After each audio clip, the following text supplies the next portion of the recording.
नमस्कार, जोहार। आज हम खास पुरानी बातों को याद करेंगे। ऐसे तो आप जानते हैं कि मैं अभी झारखंड में हूँ, रांची में हूँ, झारखंड की राजधानी रांची में। लेकिन यह बार बार आपको याद दिलाया जाता रहा है कि झारखंड कभी आज से करीब 2 दशक पहले, बल्कि कहें कि 21 साल हो गए नए झारखंड बने, यानी 2 दशक पहले झारखंड बिहार का हिस्सा हुआ करता था, बिहार प्रदेश का। और आपको उस दौरान ऐसा आरोप लगता था कि झारखंड का जो हिस्सा है, भौगोलिक हिस्सा है, उस समय तो झारखंड नाम नहीं था, दक्षिण बिहार कहा जाता था। और यह जो दक्षिण बिहार का हिस्सा है वह काफ़ी उपेक्षित है, खासकर राजनीतिक कारणों से। राजनेता वहाँ, पटना जब मुख्यालय था, पटना जब राजधानी थी बिहार की, और झारखंड का सारा नियंत्रण पटना से होता था, ऐसा आरोप लगता रहा है कि राजनेता झारखंड के निवासियों के साथ, यहाँ के जो स्थायी निवासी हैं, जो मूलवासी हैं, उनके साथ न्याय नहीं करते हैं। उनके हिस्से की चीज़ें कहीं न कहीं पर बिखर जाती हैं। झारखंड उस समय क्या हालात थे? झारखंड बहुत उपेक्षित था। यहाँ के जो निवासी थे, मूल निवासी, यहाँ के आदिवासी, उन सब की दशा बहुत ही ख़राब थी। लेकिन आंदोलन चलता रहा, धीरे धीरे इसमें, इस आंदोलन में तेज़ी आई। आपने सुना ज़रूर होगा कि इस आंदोलन में तेज़ी आई। करीब 80 के दशक में बहुत तेज़ी आई, और उस तेज़ी के साथ कई संगठन एक साथ जुड़ने लगे जो झारखंड को अलग राज्य के तौर पर देखना चाहते थे।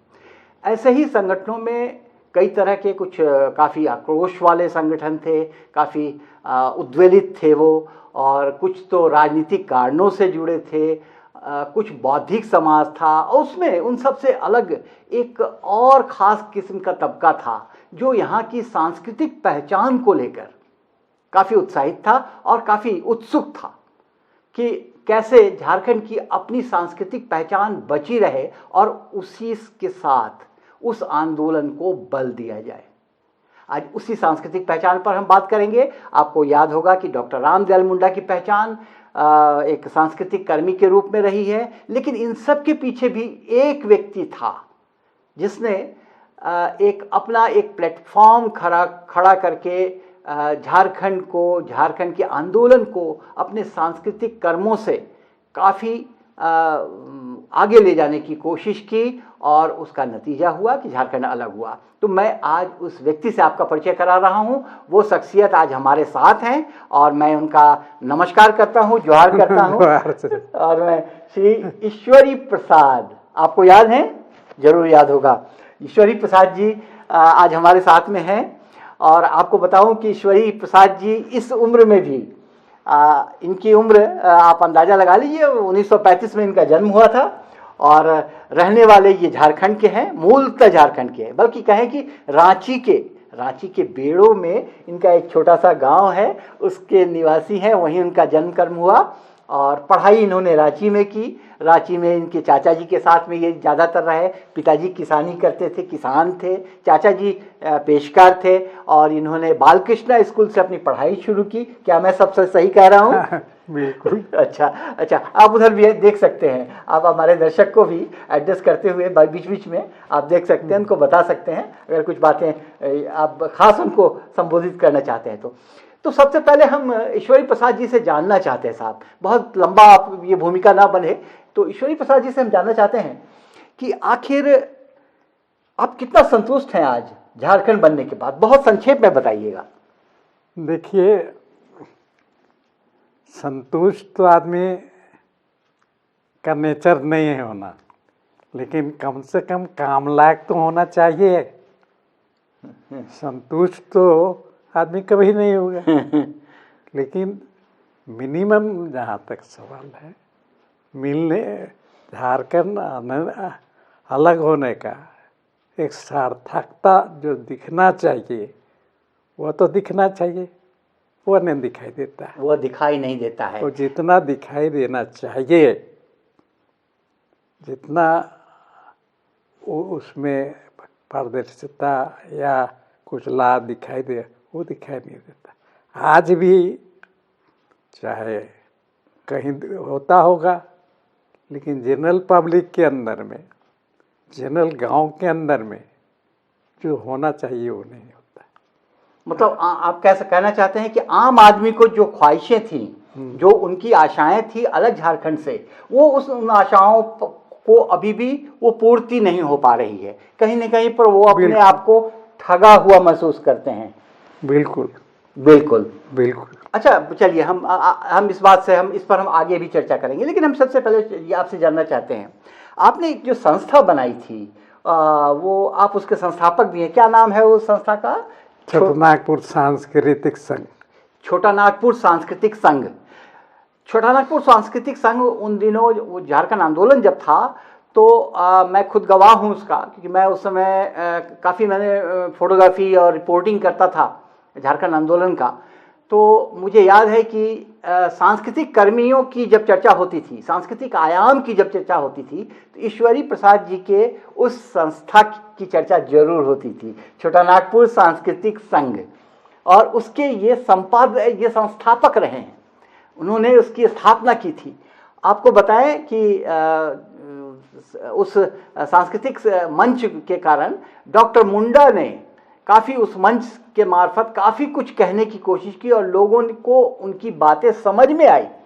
जो ईश्वरी प्रसाद जी का जो मूलभूत उन्होंने जो एक ढांचा तैयार किया था उस सांस्कृतिक मंच का, उस ऑब्जेक्टिव्स जो तैयार किया था, वो बातें वो मुंडा जी के मार्फत बहुत सारी चीज़ें कहने में आई। अब आपको मुंडा जी की कौन सी बात खास याद है जो आप चर्चा करना चाहेंगे? देखिए, मुन्ना जी के पास तो बहुत सी चीज़ें थी, लेकिन जहाँ तक झारखंड का सवाल है, जहाँ तक झारखंड के सवालों का सवाल है, तो मुन्ना जी दिल से, माने मन से, माने पूरे तन मन से वो समर्पित थे। झारखंड के कॉज के मामले में, विशेष करके ट्राइबल भी कल्चर के मामले में, के साथ साथ नॉन ट्राइबल जो गैर आदिवासी जो झारखंडी हैं, उनके मामले में भी उनकी चिंताएं थी और वो सोचते थे, और एक मिला करके चलने की उनकी एक दृष्टिकोण थी। लेकिन क्या आपको लगता है कि मुंडा जी की भूमिका, क्या वो अकेले रहते एक सांस्कृतिक कर्मी के तौर पर, और उनको आप जैसे जो एक संस्थापक, जो सांस्कृतिक संघ के, सांस्कृतिक मंच के जो संस्थापक मिल गए, उससे उनको कितना लाभ मिला, कितना लाभ मिलता था उनके आपके मंच से? देखिए, उनके साथ हमारा आना जाना बैठना हर एक सवाल पर एक सलाह भी लिया करते थे। हर एक जगह ज़रूरत पड़ने पे बुलाते थे, ज़रूरत पड़ने पे हमारे क्वार्टर में भी चले आते थे, खाते थे, बैठते थे। यहाँ नहीं, गांव चले जाते थे, गांव में भी सोना बैठना हो जाता था। पिकनिक हुआ, पिकनिक चले गए। तो एक प्रकार से मुंडा जी के साथ आप उस बीपी केसरी को जोड़ ले लीजिए तो और मजबूत एक टीम हो गई थी हमारी। यहाँ तक कि प्रेस में या दूसरे जगह लोग लिखता था कि भाई 3 आदमी की टीम। पेपर न्यूज में आया 3 लीडर्स ऑफ द झारखंड। मैं रशियन हॉस्टल के एक मंच में था, तीनों, तो प्रेस वाला छा दिया दूसरा दिन। इंग्लिश पेपर था, फोटो के साथ। तो इसलिए उनके साथ उनसे मिला हमको, हमको मिला, तो मिलने जुलने से काम हुआ। ये सही कह रहे हैं। और यह तो आप मानेंगे, आप लोगों ने सुना भी होगा, पढ़ा भी होगा लोगों ने, कि उस दौरान आंदोलन का यह जो पहलू था, सांस्कृतिक पहलू, वह अपने आप में काफ़ी चर्चा में रहता था। कारण है इसके पीछे, हम लोग जो कारण समझते रहे हैं कि क्यों आखिर में लोग संस्कृति से ऐसा जुड़ाव, सांस्कृतिक मंच से एक अलग राज्य के आंदोलन के लिए सांस्कृतिक मंच के साथ ऐसा जुड़ाव क्यों, आप बताइए पहले। देखिए, भाषण लोग यहाँ का अधिक पसंद नहीं करता, क्या कि भाषण सुन सुन करके, भाषण कम सुना है झारखंड के लोग शुरुआत में, आज़ादी के आंदोलन के टाइम से, आज़ादी के टाइम से या कहिए उससे पहले से तो भाषण सुना है, लेकिन जितना रस जो है, जो प्रेम भाव, सद्भाव और सब इच्छा जिसको कहते हैं, वह प्रदर्शित जो है जितना कल्चर के थ्रू होता है वो आपके भाषण के थ्रू नहीं होता। मतलब ये हम लोगों ने बार बार इस पर चर्चा की है कि झारखंड जो है एक सांस्कृतिक गतिविधियों का केंद्र खुद को समझता रहा है। यहाँ के जो आम जनजीवन है वो ज़्यादातर अपने कल्चर को लेकर बहुत भावुक रहता है, वो भावनात्मक जुड़ाव रहा है। और शायद यही कारण है कि यह जो आयाम था झारखंड आंदोलन यानी अलग राज्य आंदोलन का जो सांस्कृतिक आयाम था वह अपने आप में सबसे महत्वपूर्ण था। आदिवासी गांव में खासकर जो समाज है वहाँ का, वह दिन भर मेहनत करेगा और शाम में उसको थोड़ा सा सांस्कृतिक कर्म चाहिए, और यह नियमित है। जाहिर है कि इसका असर पड़ता है हर उस कार्यक्रम पर जहाँ पे लोग जमा होते हैं। तो हम लोग इस पर चर्चा कर रहे थे सांस्कृतिक कर्म को लेकर, और आपका तो उस पर महारत है, तो आपकी रुचि क्यों बढ़ी सांस्कृतिक कर्म में? देखिए, झारखंड के अंदर में, हाँ, जो झारखंड के अंदर में झारखंड रुचि नहीं रखता है, वो झारखंड ये नहीं है। हर एक बच्चा से लेकर के बुढ़ा तक ये झारखंड है, इसमें उनकी रुचि होना स्वाभाविक है, नेचुरल है। संस्कृति में, हाँ, संस्कृति लाइफ है, पूरी लाइफ है, यही लाइफ है। आप कहते हैं कि संस्कृति में क्यों? अब इसके तो बहुत से आर्गूमेंट, लेकिन नेचुरल आर्गूमेंट है। हर एक जगह जाइए तो मोल तोल की बहाव होती है। नेता के पास जाइए, वो अपना भाव दिखाएगा। कहीं बड़ा प्रिय लोग के पास जाइए तो उसमें नीच नीच अटर पटर की बात, इधर उधर की बात है। सिंपल समझने वाली बात, एक छोटी सी शब्द में समझने वाली बात, प्रेम भाव से नहीं। अहंकार कहीं दिखाई देगा, कहीं ओवर एक्टिंग दिखाई देगा उनका, लेकिन उनकी नेचुरलनेस जो है, प्राकृतिक रूप जिसको, प्राकृतिक छवि जिसको हम कहते हैं, प्राकृतिक स्वाभाविक भावना जिसको हम कहते हैं, वो दिखाई नहीं देगा। आपको एक छोटी सी उदाहरण मैं देता हूँ। एक बात को हम छोटे से कहते हैं, जैसे मुकुंद नायक ने अपने गीत में गाया, या कहिए उनको हम गवाया, निज घरे बनली परदेसी। क्या है वो? निज घरे बनली परदेसी भाई। निज घरे बनली परदेसी भाई। ओ, माने इसका अर्थ आप तो समझते होंगे, झारखंडी है, अपना घर है, लेकिन यहाँ हम परदेसी के हिसाब से रहते हैं। तो ये भाव को जब वो राग से गाता है, माने राग का मतलब का भाव प्रेम से, राग का मतलब है, राग आ ही नहीं सकता है जब तक प्रेम नहीं आएगा।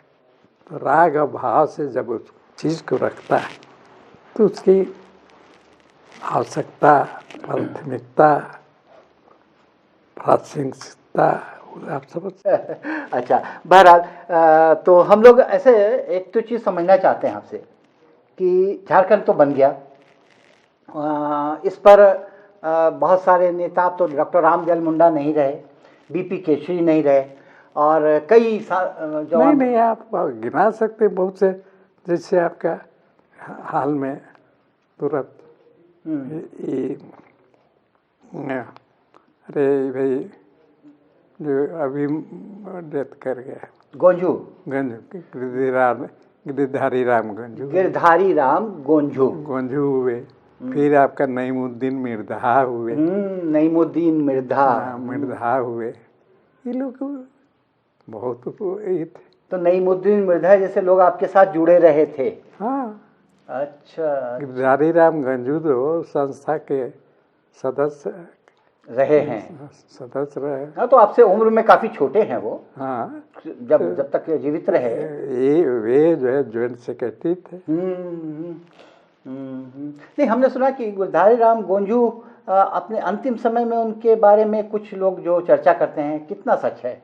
क्या वो वास्तव में उनके साथ में वो न्याय नहीं हुआ? उनको वो स्वास्थ्य कारणों से देहांत हुआ और उनको वो मेडिकल हेल्प नहीं मिल पाया? आपको याद है कुछ ऐसा जानकारी? देखिए, यहाँ की सरकार जो है पब्लिक की सरकार है। हमसे तो चीफ मिनिस्टर की या जो मिनिस्टर हैं जिनसे बोली चाली है भी, जानते भी है। उस टाइम में हम खुद अस्वस्थ थे। आज जो आप देख रहे हैं, आज से हम कई गुना उस टाइम में अस्वस्थ थे। उस टाइम में हम मंसूरी को बोला, डांट के बोला कि बोल दो चीफ मिनिस्टर को गिरधारी राम गंजू और आपका ये आपका और इनका नईमुद्दीन मिर्धा को तुरंत इमीडिएट कीजिए और कम से कम कलाकर्मियों के लिए ये आपसे पेंशन नहीं मांगते, ये वो पैसा नहीं मांग रहे कि आंदोलन में हम भी थे, सीना ठोकर नहीं खाते हैं ये हमको दो पैसा, लेकिन कम से कम इतना तो लिहाज कीजिए कि उनको जो उचित न्याय मिले, इलाज मिले। लेकिन दोनों केस में क्या हुआ? नईमुद्दीन मिर्धा को भी इलाज नहीं मिला और दूसरा ये आपको गिरधारी राम गंजू को हम बोलने की स्थिति में उस टाइम में नहीं थे, लेकिन मेरा लड़का राहुल मेहता ये भी एक सांस्कृतिक कर्मी है और सोशल कर्मी है। मैं उसको कहा जा करके बोलो इसको कि उनके लिए 10 या 5 भी तो सीट रिजर्व करे लेकिन नहीं किया गया, नहीं मिला। अन्याय और अन्याय तो जिंदगी भर के अन्याय हुआ ही है। मैंने वो भी उस सरकार के बारे में बता रहे हैं ईश्वरी जी, जो झारखंड में आदिवासियों की सरकार मानी जाती है। हेमंत सोरेन की सरकार के समय जब मुख्यमंत्री हैं हेमंत सोरेन, इनके कार्यकाल की बात चर्चा कर रहे हैं। और मैं एक चीज़ बता देना, जो मिनिस्टर हमें जानते हैं, कभी हमें मदद भी किए हैं, बहुत चीज़ में मदद की है, उसके बावजूद भी ये संकट का समय है, मुसीबत का समय है। अरे 100 दिन में 50 फोन में एक फोन तो उठाओ, फोन तक नहीं उठाएगा। क्या सरकार में लगा हुआ है, कितना आप बिजी हैं, क्या आप काम कर रहे हैं। यदि एक कार्यकर्ता की बात आप नहीं सुन सकते हैं तो किसका बात सुनिएगा। और वो जो कभी किसी चीज़ की उम्मीद नहीं रखा, मैं कभी उम्मीद नहीं रखा, कभी मांगा नहीं, किसी से दो नहीं कहा, तो फिर उसके बाद जो है जब मैं दूसरे के लिए करते, सबों के लिए कहते हैं, हम अपने लायक अपने भी कहने के लिए सच्चा में हम का सिटीजन नहीं है, लेकिन जो सही बात है उसको तो सुनो, क्यों नहीं सुनते। तो ये सब अभी कठिनाइयाँ हैं। हम तो फेस में लिखे कि जो काम होना चाहिए था वो आप नहीं कर पा रहे, जो देना चाहिए था नहीं दे रहे। अरे अब कहते अड़चने आती है, अड़चने तो क्या नहीं आई, किस युग में नहीं आया। आप विपक्ष रहेगा ही, आपके दुश्मन रहेंगे ही, इसलिए तो उसके रहते हुए, लेकिन ये तमाम मुसीबत में है कि नहीं है, कहाँ है, लेकिन आज तो पब्लिक की कोई बात आती नहीं है। मतलब आप कहना ये चाह रहे हैं कि सरकार उस ज़माने के आंदोलनकारियों, उसके जो सांस्कृतिक कर्मी थे, उन सब के प्रति बहुत उपेक्षित रवैया अपना के बैठी है। लेकिन एक बात तो ये तो अब जाहिर है कि आपके झारखंड के आंदोलनकारी, जो झारखंड आंदोलन के जो आंदोलनकारी रहे हैं, उनका एक लिस्ट तैयार हो रही है और उसके लिए बाकायदा आयोग बनाया गया है। वो चिन्हितीकरण आयोग, जिसका आंदोलन चिन्हितीकरण आयोग है, उसमें उन सब का नाम शामिल है। आपका भी नाम शायद शामिल किया गया है कि नहीं पता नहीं, आप बेहतर बताएंगे।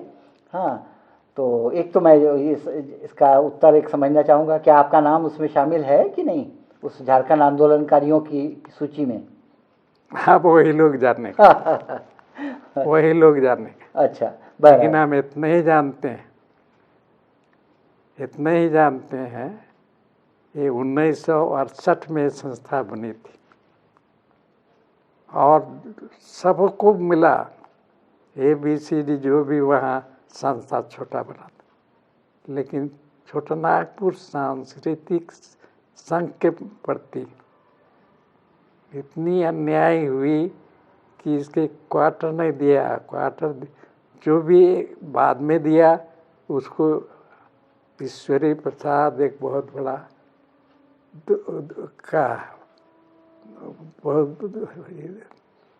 क्या कहते हैं,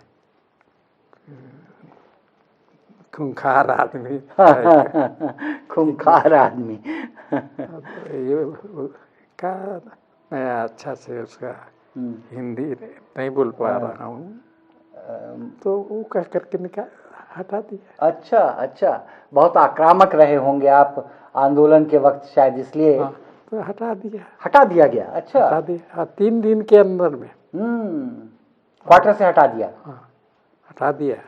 इसी से में क्वार्टर दिया गया था इन लोगों को ऑफिस के लिए। आज जो है 1 रुपया में 35 एकड़ जमीन, 1 रुपये कितना आप बांट दिया।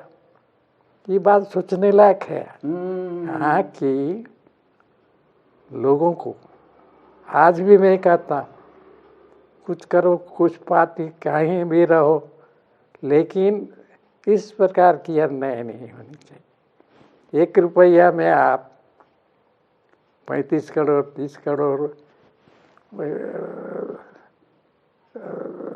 कीमत वाला, कीमत उससे भी कीमत अधिक वाला, उससे भी कीमत अधिक वाले को आप दे देते हैं।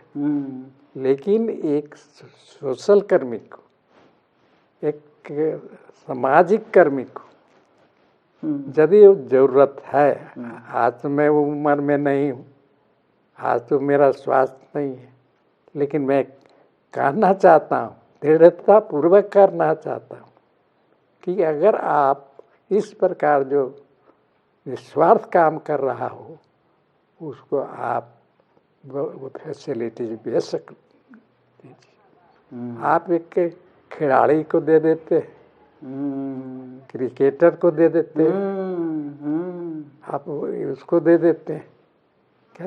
यहाँ झारखंड के लोग उस प्रकार के कलाकार नहीं हैं? क्या उस प्रकार का नहीं है, विद्वता नहीं रखते हैं? तो आप, हम नहीं कहते कि आप सबको दीजिए, हम कहते हैं कि जो कैपेबल लायक है उसको आज भी आप दीजिए, आज भी अच्छी चीज़ में जगह दीजिए, आज भी क्या उद्योग के क्षेत्र में ये दीजिए। कल तक आज तक ऐसी क्षेत्र में बहुतों को दिया, लेकिन एक सोशल कर्मी, सांस्कृतिक कर्मी को आपने दिया है, दिया है तो बहाना लगा करके किसी ढंग से उसको कोई जानता ही नहीं। लेकिन ईश्वरी बाबू, एक मैं थोड़ा सा इससे आपसे असहमत हूँ कुछ मामलों में। मैं उस सवाल को रखना चाहता हूँ कि झारखंड में बहुत कुछ कितना दिया गया कितना नहीं दिया गया, लेकिन खुले तौर पर जो बातें बहुत सामने आती हैं, पद्मश्री खूब बंटा है झारखंड में। आप क्या कहेंगे? अब पद्मश्री बटा है। 3 गो को तो मैं जानता हूँ, 2 गो तो मेरे साथी हैं। उनके मामले में तो मिलना चाहिए था। और एक और जो है वो भी हमारे गांव के ही है। क्या नाम है? एक तो मधु मंसूरी का अभी मिला है। नहीं, और एक बेड़ो का। अच्छा, नाम मैं भुला रहा हूँ। इसका मतलब जान नहीं, वो घर के आदमी जैसे है। लेकिन बताया है तो उससे मिलता क्या है कुछ। लेकिन हमारे साथ करना है, साफ करना है। आप बांट दे दिए तगमा, इज्जत भी है, डिजर्व भी करते हैं। लेकिन अगर इस बात का ख्याल रखिए, राजनीतिक कारणों से, किसी दूसरे कारणों से, यदि उससे अधिक ज्ञान रखता है, अधिक काम करता है, अगर उसको दे दीजिएगा तो उसका एक खराब असर जाता है आपके अंदर में, जाए चाहे नहीं। आप लोग बड़ा चमड़ी वाले जो बैठे हैं, कड़ा चमड़ी वाला, उनको तो कुछ हो जाता, लेकिन ये टिप्पणी जाती है कि भाई के मिले कि भाई के दे दे होते। ये सब बात होती है। और ये बात सही है। एक नंबर आदमी को लेकर के आप अगर तो ये नंबर अच्छा है, दो नंबर ही अच्छा है, लेकिन एक नंबर को छोड़ दीजिएगा, उससे भी अच्छा को छोड़ दीजिएगा तो इसका थोड़ा असर खराब जाता है। ये सोच लीजिए।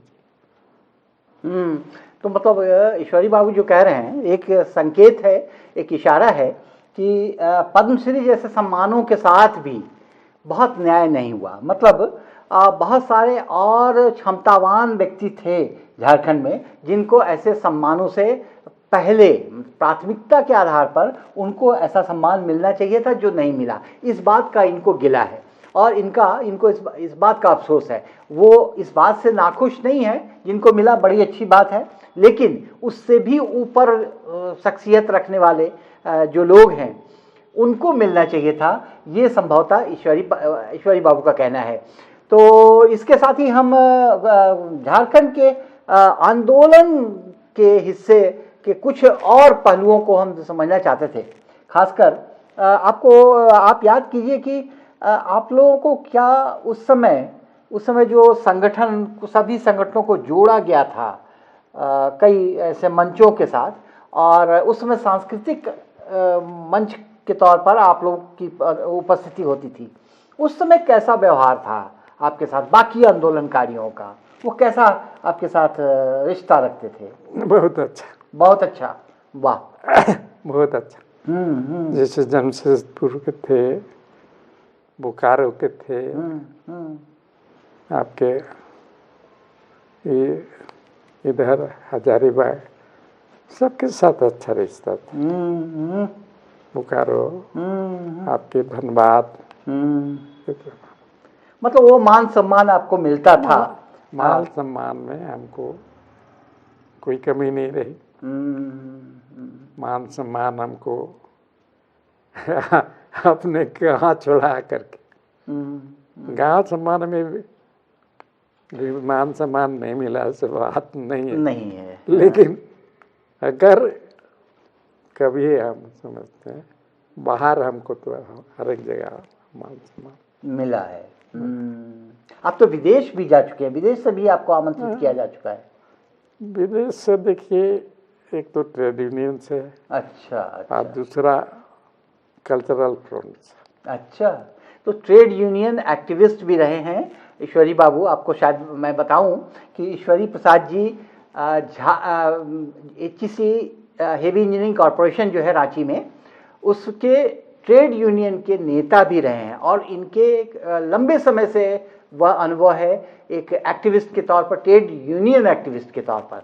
और उस दौरान इनको कई बार विदेश जाने का भी मौका मिला, और ये बाज़ाब्ता उन्होंने मुख्य अतिथि के तौर पर उन्होंने भाषण दिया, वहाँ लोगों को बताया यहाँ के हालात के बारे में, और इसके अलावा सांस्कृतिक कर्म के पर तो इनकी दखल है ही।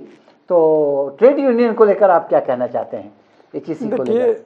दो बात अभी आपने पॉइंट आउट किया, ट्रेड यूनियन और कल्चरल।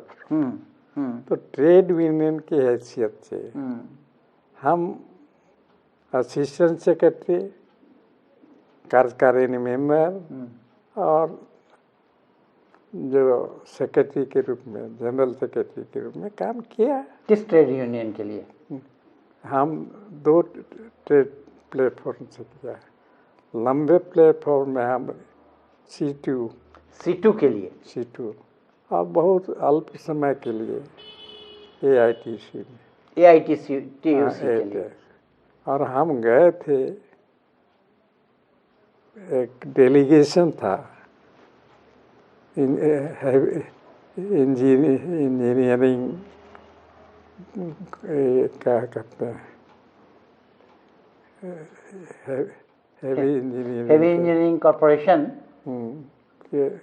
इंजीनियरिंग प्लेटफॉर्म था इंजीनियरिंग के संबंध में, और उसके हम वाइस प्रेसिडेंट थे। उसके आप वाइस प्रेसिडेंट थे? वो बिहार लेवल पे। अच्छा अच्छा अच्छा, प्रदेश लेवल का। बिहार। तो उसमें आप गए थे विदेश? हाँ, गए थे। कहाँ गए थे आप? चेकोस्लोवाकिया गए थे। चेकोस्लोवाकिया 18 दिनों के लिए गए। वहाँ बहुत अच्छे एक्टिविटीज हुए। वहाँ हमारा एक जगह यहाँ के मामले में नहीं बात हुई, यहाँ के ट्रेड यूनियन और वहाँ के ट्रेड यूनियन के मामले के अंदर में जब बात हो रही थी तो उन्होंने वहाँ का बात रखा और हम लोग यहाँ का रखे। तो वो पेपर में बाकायदे छपा, मेरा नाम भी छपा उसमें। तो अच्छा है, अच्छा लगा। एक चीज और जो दूसरा आप बोले कल्चरल फ्रंट, वो हम कल्चरल फ्रंट से गए। अच्छा, वो कहाँ गए थे? हम हांगकांग गए थे। हांगकांग गए थे, अच्छा। हांगकांग गए थे और वहाँ एशिया लेवल का वो ये था, कॉन्फ्रेंस था। अच्छा, कॉन्फ्रेंस था। कॉन्फ्रेंस था कि ये डेमोन्स्ट्रेशन या कॉन्फ्रेंस जो कहिए उसको। हाँ, तो वहाँ वो हांगकांग में भी इन्होंने प्रतिनिधित्व किया है। हाँ, प्रतिनिधित्व किया। अच्छा अच्छा अच्छा। एक और चीज़ जो है, मुझे जानकारी मिली है कि आपने कोई पुस्तक भी अभी हाल में प्रकाशित हुई है, श्री ईश्वरी प्रसाद जी की आपकी कोई पुस्तक भी प्रकाशित हुई है। मैं उस पुस्तक को भी दिखाना तो चाहूँगा दर्शकों को, लेकिन उस पुस्तक में क्या खास बात आपने दी? देखिए, 2 पुस्तकें हमारी छप चुकी है और पत्रिकाएं काफ़ी है और 30 से अधिक कहानियाँ छप चुकी है। अच्छा अच्छा। 10 कहानियाँ बाकायदे छपी है। और यहाँ तक कि एक कहानी जो रांची विश्वविद्यालय में पढ़ाई जाती है क्षेत्रीय भाषा, एक कहानी मेरी भी है। अच्छा, किस भाषा में लिखते हैं आप? हम देखिए नागपुरी में भी लिखते हैं। नागपुरी में लिखते हैं, अच्छा। और हिंदी में भी लिखते हैं। हिंदी में भी लिखते हैं। डहर पत्रिका दोनों में रहता था। डहर पत्रिका क्षेत्रीय। डहर पत्रिका, पत्रिका का नाम है डहर। दहाड़ पत्रिका का हम एडिटर रहे। अच्छा, एडिटर थे आप दहाड़ पत्रिका के? प्रथम एडिटर हम। पहला संस्थापक एडिटर आप थे दहाड़ पत्रिका। दहाड़ पत्रिका कहाँ से प्रकाशित हो? इसमें आप थोड़ा सा कंफ्यूज कर रहे हैं। संस्था एक है, संस्था की ओर से 1968 में इसका स्थापना हुई। छोटानागपुर सांस्कृतिक 1972 में इसका जो है दहाड़ पत्रिका त्रैमासिक शुरू। अच्छा, उस मंच के मार्फत शुरू हुआ वो हुआ। और उसके बाद तो बीपी केसरी हुए, गिरधारी रामगंज हुए, उसमें बहुत से ये आपका राहुल मेहता हुआ, बहुत से लोगों का रहा। अच्छा, लेकिन अभी क्या स्थिति है उसका वो आप नहीं बता पाएंगे? हम नहीं बता पाएंगे। आपकी वो 2 पुस्तकें जो छपी हैं उसके बारे में थोड़ा बताइए। एक पुस्तक तो मेरा पास बहुत पहले हम छप शुरू में थे, खुद मेरे पास भी नहीं है। अच्छा, क्या नाम था पुस्तक का, याद है? हाँ, छोटानागपुर की दुर्दशा क्यों। छोटानागपुर की दुर्दशा क्यों, इस पुस्तक, ये पहली पुस्तक थी। वो क्या हिंदी में थी या नागपुरी में? हिंदी में छपी थी। अच्छा। और दूसरा पुस्तक जो बीते साल, पिछले साल 2 साल पहले, 2 साल पहले, हाँ, वो है हमारे पास। अच्छा, मैं उसको दूंगा। हाँ, वो हम है, हाँ, उसको हम देंगे। ठीक है। आप उसको दर्शकों को मैं दिखाऊंगा उसको। हाँ, अभी मैं दिखा रहा हूँ मैं। ठीक है, कोई बात नहीं है। वो जो दूसरी पुस्तक है उसका क्या नाम है? उसका पुस्तक हाँ, कोई बात नहीं, आपकी याददाश्त थोड़ी कमजोर है। कमजोर नहीं है। अच्छा, कभी तबीयत खराब है। ठीक है, ये तबीयत नहीं, कोई बात नहीं। तो हम लोग बहुत सारी बातें आज हम लोग कर चुके हैं। कभी मैं अपना लड़का लड़की का नाम भुला जाता इस उम्र में पहुंच गया। जी, नहीं, ये मैं समझ सकता हूँ। इस टाइम में आप हमारा इंटरव्यू कर रहा हूँ, मैं वीडियो में कर रहा हूँ। कोई बात नहीं, आपसे बहुत सारी बातें हुई आज, और हम लोग इस बातचीत को आगे जारी रखेंगे। ये हमारी बातचीत खत्म नहीं हो रही है। हाँ, बहुत सारी बातें जो है हम लोग ईश्वरी बाबू से हम लोग जानना चाहते हैं कि आखिर झारखंड कैसा था आज से। अब जब बात 1935 में जिसका जन्म हो, और उनसे अगर हमको बहुत सारा इन्होंने खजाना छुपा रखा है, यादों का खजाना जो है, उसको हम निकालना चाहेंगे। कि हम इनसे चाहेंगे कि बार बार हम लोगों की बातचीत हो और उन सब यादों को हम फिर से आप तक पहुंचा सकें। तो आज के लिए हम लोग यहाँ समाप्त करते हैं। बिल्कुल कीजिए, और लेकिन गारंटी मैं दूंगा, अकॉर्डिंग टू माई हेल्थ। अरे हाँ, मैं समझ रहा हूँ। आपका हेल्थ ऊपर वाला जो महाशक्ति है वो आपके हेल्थ को बनाए रखेगा, और इस पूरे एपिसोड को लंबे समय तक चलाए रखेगा। हम लोग इसको लंबा समय तक चलाएंगे। आप चलाइए, मैं खुद देना चाहता हूँ। हाँ, लिखने की ताकत अभी खत्म हो गई है। नहीं तो कहानी वगैरह लिखता रहा, अपने नाम से लिखा, दूसरे के नाम से लिखा। लेकिन सवाल है कि अब उस स्थिति में नहीं रह गए। अब जिस कारण से है, अभी इतना जल्दी नहीं होना चाहिए था। जल्दी तो मुंडा जी को भी नहीं होना चाहिए। मुंडा जी को भी नहीं होना। खैर, ये देखिए, ऊपर वाला सबको बना के अपने हिसाब से सब तय करता है, और वो अपने हिसाब से सबकी आयु भी तय करता है। जिसकी जितनी जरूरत है इस दुनिया को वो जरूर रखता है। अगर जरूरत पड़ेगा, थोड़ी सी भी मेरे अंदर में ताकत आ सकती रहेगी, तो मैं आपको खुले दिल से। बहुत सुंदर, बहुत सुंदर, बहुत बहुत धन्यवाद आपको। नमस्कार, जोहार। और आप दर्शकों को भी जोहार। लेकिन उससे पहले मैं आपसे अनुरोध करूंगा कि आप इस वीडियो को आपने जब देखा है, पूरा देखा होगा, तो इस पर अपनी टिप्पणी जरूर कीजिए। और अब तक हमारे चैनल को सब्सक्राइब नहीं किया है तो सब्सक्राइब जरूर कर लीजिए। और हाँ, आपके सुझाव हमें चाहिए कि ईश्वरी बाबू से आप और क्या कुछ सुनना चाहते हैं, क्या जानना चाहते हैं इनसे। तो आज हम अपनी बातें यहाँ समाप्त करते हुए इस कार्यक्रम का समापन करते हैं। धन्यवाद, नमस्कार, जोहार।